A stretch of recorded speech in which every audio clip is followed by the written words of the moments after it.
Hello, hello, my dear friends. I want to share with you something that is really, really important. A guy, a very smart guy, he asked me a question which many of you have, and it's really very sad, but a very important question of our times. He says, how do you keep friends? And that's a great question. We're living in a time where there's tremendous loneliness. I mean, COVID was the kind of, I don't know if there was a disaster before, there's a catastrophe now. So, how do you make friends? Now, I want to use myself as an example, even though I'm being vulnerable and opening myself up, but it's such an important issue that I'm going to use myself as an example because we're all the same. The principles of reality, how reality works, which really is based on a simple principle, and it's called Kamayim Apanim Lapanim, Kain Leva Adon La'adon. As a face reflects itself in the mirror, so too does a heart of one person reflect the heart of the other. So this is super critical. This has also been discovered by psychology. I heard this from the Harvard, very, very famous Harvard psychologist who written many books, amazing, collects the data and he shares it with us simple folk. His name is Daniel Goleman. And basically, when people are in, even a couple of people sitting around the table, the emotions will begin to exchange. Usually the more dominant person, whatever they're feeling, happy, sad, that becomes the way the other people are feeling. So there's a guy, I'm sure you've heard about him, who wrote that, Michael Crichton, I think it is, the guy who wrote Jurassic Park. So he wrote a book called Travels. Now, one of his interesting, it was all about his kind of paranormal, maybe it comes from California, they're all into this stuff, paranormal kind of activities in the real world, whether it's seeing apes, interacting with apes in Africa.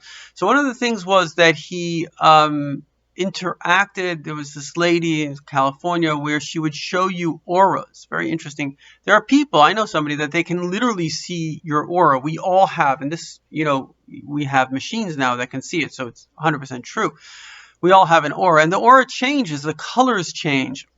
There was a time that I could see just like more like the Kirlian. There's something called Kirlian photography. We all produce an energy.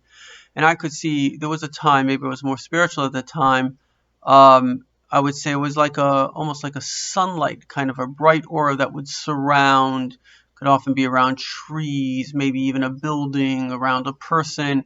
And one time it was interesting, I saw a lady, she came into my home and the aura around her was black. And she had just lost someone. So it's interesting, the auras change, and people that see auras know clearly that there are different colors, and the different colors maybe are based on our different states of spirituality, moods, etc. But be that as it may, the main thing is that this guy, she was in the basement and it was dark, and she showed them how to see these auras. And what was interesting is when people interacted, the auras would exchange energy. So there's an exchange of energy, and we all can sort of feel that. If somebody's looking at you, you can feel it. So there's some kind of energetic interchange that is going on. So the key thing is this. We in the West, maybe it's everywhere, but I know the West because that's where I grew up. We in the West, we're all desperate for love. In fact, the nature of human beings, psychologists say that we need love. We need hugs more than we need food. That's an amazing statement. We know, I believe, somebody told me this, children that are not touched or not hugged will die.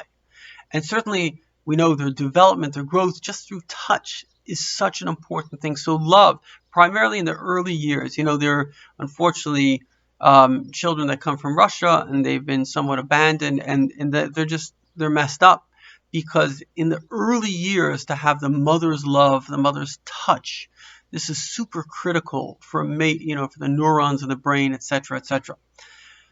So the point is this: in my own life, I've gone through times of great, I would say it, loneliness, and now I'm in a time of many relationships. But I want to speak about 3 times in my life. I would say if I want to call it the liberal time, the They say if you're not a liberal by the time you're 20, you have no heart. If you're not a conservative by the time you're 30, you have no head, which is exactly what happened to me. So in the liberal time, you have this kind of sense that we all love each other. And the whole world is really just about love. And there's these radical, maybe rightists that they're like, oh, they're mean, but everybody else is just love. And which, of course, is just a fantasy. But be that as it may, it's a very delicious fantasy. And in that fantasy, because you are so loving, and because love is a reflection, so you push out that positive energy, and that positive energy comes back to you, because that's what everybody wants. They want that positive energy of love. But then we often go through a state of deep anxiety, whereby somebody is jealous of our happiness, because that's what it's all about. Everybody wants to be happy. And when you're in love, you're happy. Now, to be loving, you also have to feel safe, because let's use an example of a dog. If some people love dogs, well, they obviously feel safe around dogs. Other people hate dogs. They obviously feel unsafe around dogs. So the point is, your sense of safety is critical for loving. I'll give you a simple example. Here's a bridge. Would you like to go over the bridge? So you say, yeah, no problem. I'll say, by the way, yesterday the bridge collapsed. Would you like to go over the bridge? You're like, I don't think so. I'll say, by the way, today the government came and they tested the bridge. It's 100% safe. Would you like to go over the bridge? Yeah, sure. So you see how your safety is critical to the fact if you're willing to engage in something. So often we feel unsafe because a bully, somebody that was jealous of our love, and I don't want to go into this, I've spoken about many times how this happens subconsciously. That's really why there's anti-Semitism, anti-American, why there are bullies, because somebody that's subconsciously jealous of our love begins to criticize us because they want us to feel the same fear. And basically, they don't want us to be happy because they're jealous of our happiness. And so if we take that on as being true, anti-Semitism never worked for kind of at least religious Jews, because they knew that the anti-Semites got a problem. If you know that the bully has an emotional issue, then you don't take it seriously. But if you think that, no, maybe he's true, then you start to be afraid of criticism because it penetrates your heart, it hurts you. And so, first of all, just that itself can help you. Anybody who criticizes just does it out of jealousy. Because everything has to have a motive. Unless you hurt someone, nobody criticizes you unless they want to hurt you. And so that criticism, obviously there's a concept of education, but education is positive. It's done with love. If anybody criticizes, that's not love, that's hate. It's a form of hate. And so, in fact, even controlling, saying, oh, you have to do it like this, like Germans are very, very controlling. Everything has to, that's also a form of abuse. It's like a sophisticated form of abuse. It's like criticism. They call it, it's jealousy with a halo. That's what it is. So, make a long story short. If you fear, then you basically kind of want to keep people away from you. And so your mind begins to see, and it's amazing because I was able to, one thing I do have is I have a complete, from a certain period of my life, God has helped me, complete knowledge of the thought processes that I go through. So I was able to see how my mind is seeing all this bad in all these people. And the reason for that, or one of the reasons, is because it's protecting me. It's saying, oh, well, that person has this. What your mind is really doing is keeping you away. And by kind of categorizing them as bad, it allows you to step away from them.